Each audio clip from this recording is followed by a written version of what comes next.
Welcome back to my channel. I'm so excited that you are joining me on this platform where we share ideas, exchange information, a place where we grow together.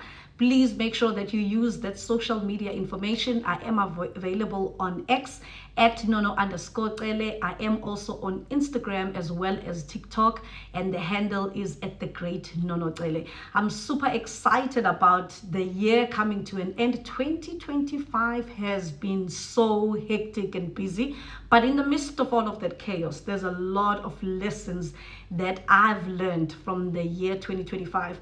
I really want to hear from you. Please drop me your comment and let me know what have been your highlights or aha moments of the year 2025. Today, I would like to talk about the key 5 lessons that I learned in the year 2025 pertaining to relationships. I want to know what your lessons have been when it comes to your relationships, whether with colleagues, friends, loved ones. What have you learned about yourself or about other people in the year 2025? Because relationships have a way of refining us. I read a quote the other day that says, you never know how forgiving you are until you have something to forgive. And relationships are that place and that platform that teaches us so much about ourselves, because it's easy to think that we are forgiving until someone that we care about or close to us does something that hurts us that requires forgiveness. So let's get into it. These are my top 5 lessons from relationships in 2025 that I am taking forward to the year 2026. Are you ready? I'm ready. Let's get it. First on the list is the importance of us forgiving our parents. I know this might be loaded, and I know there's a lot of people who are still in a conflict about this truth, but it is absolutely freeing. Nothing shifts or improves in your life until you come to a place where you forgive your parents and accept that there is nothing that can be done now. This is where you are. These are the cards that you have been dealt. Forgiving our parents is crucial because it means we acknowledge that the effort that they put in. Now, their best might not be good enough for us, but they did the best they could with what they knew at that time. And we have to accept that, even if we disagree with their methods and the ways that they raised us. But to be at peace with your parents, it is a pure blessing. There's a scripture, in fact, in the Bible that talks about the fact that if we honor our mothers and fathers, we will then be blessed. So the understanding of the fact that we need to forgive our parents is paramount. And I'm so grateful that I enjoy a positive relationship with my parents where we are able to share ideas and talk even about uncomfortable things. So that for me is number 1 on the list. And why I'm saying it's number 1, because I don't think I would have made it through 2025 had it not been for a positive, productive relationship with my parents, because I'm able to call them whenever there's a situation that rises. They are there to be my support system. And there was a time in my life when that was not the case, but I'm so grateful now that we worked on that relationship. So forgive your parents. It doesn't mean that they were perfect, but you acknowledge their place in your life. So that is number 1. Second on the list of the things that I learned about relationships in the year 2025 is the importance of discernment. It's very important for us to learn to listen, not only with our physical ears, but also with the spirit. The people who are for you will tell you that. They will communicate that with you in actions and in words. The same is true with people who are not for you. They will consistently tell you that they are not for you. But if you're not listening, if you're not paying attention, you won't be able to hear that. So I learned that, and I separated myself from people whose energy and whose words were not in alignment with the vision that I have for my life. Friends around us have a way of using language to communicate how they feel about us. They could be discouraging you, they could be building you up, they could be correcting you, but only you need to be able to discern what is happening. Now, if you're not paying attention, if you're not listening, you're going to miss out on everything that they are already saying to you. The thing with language is it can't be hidden, because we all speak through our actions, through our words. So be good at listening. Pay attention. Discern. And discerning requires wisdom.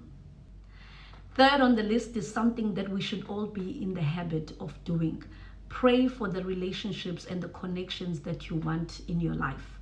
In 2025, I had to cut off some connections and relationships that I was not happy with, because I was intentional in having people in my life who not only withdraw but are also willing to deposit. I wanted to have friends around me who celebrate me when I win, but are also there when chips are down. And those prayers were answered. I'm grateful to have a circle of friends who see me, who correct me, who root for me. When I come up with ideas, they are the first to support those ideas. When I design my GOAT merchandise, they are first to order. When I celebrate any victory, they are the first to clap. When things don't go well, they are there to cry with me, pray with me, and pick me up. And I do the same for them. So pray for the kind of connections and relationships that you want. I think we get in the habit of getting complacent in our friendships and connections, and we start assuming that those things happen automatically. But pray that God blesses you with people who see your potential, but also people who have a revelation of the gift that you are.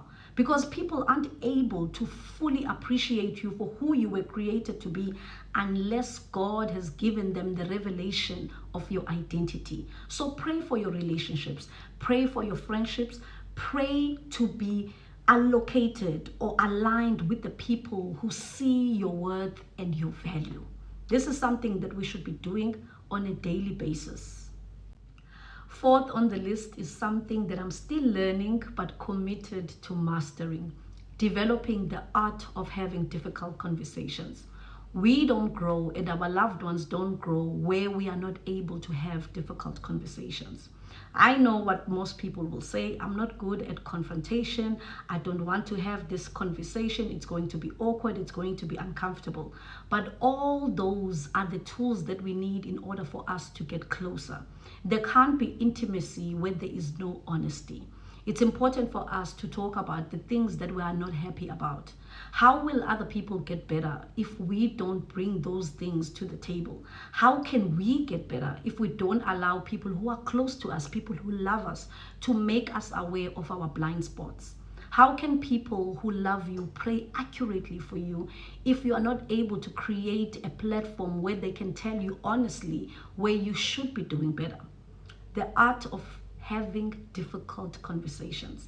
We should not be shy to ask for feedback from people that we love, our spouses, our friends, our family members, even our children. Where do you think I can do better? Where do you think I'm struggling? How can I communicate in ways that make you feel affirmed? These are just some of the examples of the things that we can bring to the table. And don't be defensive about it. Allow people to tell you the truth, even if it hurts. This is how we grow. This is how we develop. So I encourage you, get in the habit of asking for feedback. And I'm telling you now, I'm going through it. It's not always easy to sit and hear things about yourself, but it raises your level of awareness and it makes you a better person, a better partner, a better mother, a better friend, a better version of yourself. And number 5, stay curious in your relationships and in your friendships. When we've known people for a long time, it is so easy to assume that we know everything there is to know about them, that they cannot surprise us with any new information. That is a spirit of complacency. Stay curious about the people that you love. Ask them questions. Probe. Find out if you still know their favorite color. What's resonating with them in this season of their lives? Because we show up differently in different seasons depending on what's happening at the time. Find out their favorite song. Stay curious about the people that you love. That's how love stays fresh. Go out on dates, do silly things, laugh until you cry. Stay curious. Ask a lot of questions. Make sure that you are doing something new. Even if you see each other once in a while, get out of the habit of doing the same thing over and over again. It's very important that we get in the habit of asking our loved ones questions instead of assuming. It means we're no longer growing and we are not cultivating that relationship properly. So ask a lot of questions. And I know, we think we know it all, but actually we don't. This is how we become intentional about investing in other people. by asking questions. What are you working on right now? Where did that idea come from? What inspired you? How do you feel about this thing? Ask questions. That communicates to that other person that you care about them and that you are interested. Those have been my top 5 lessons from relationships in the year 2025. I am looking forward to your comments. What resonates with you the most in this list? And share with me what are some of the lessons that you have learned in your relationships, friendships, and connections in the year 2025 that you feel should also be added on this list, because I'm looking forward to also learning from you.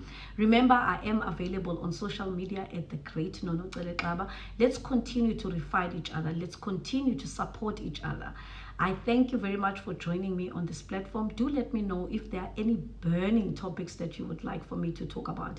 And before I say goodbye, I want to thank all the people in my life for support, for their love, for their encouragement, and ouch, for the correction just when I need it.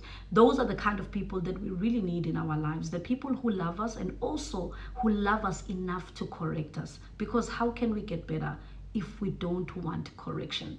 Thank you very much, guys. Let's continue to grow this community. And remember, you are the greatest of all time. You don't have to ask for permission. You don't have to wait for anybody to make you feel that you are the greatest of all time. You have to own it. May you have an incredible end of 2025. And remember, there's still time to write a great story about the year 2025. It's not over just yet.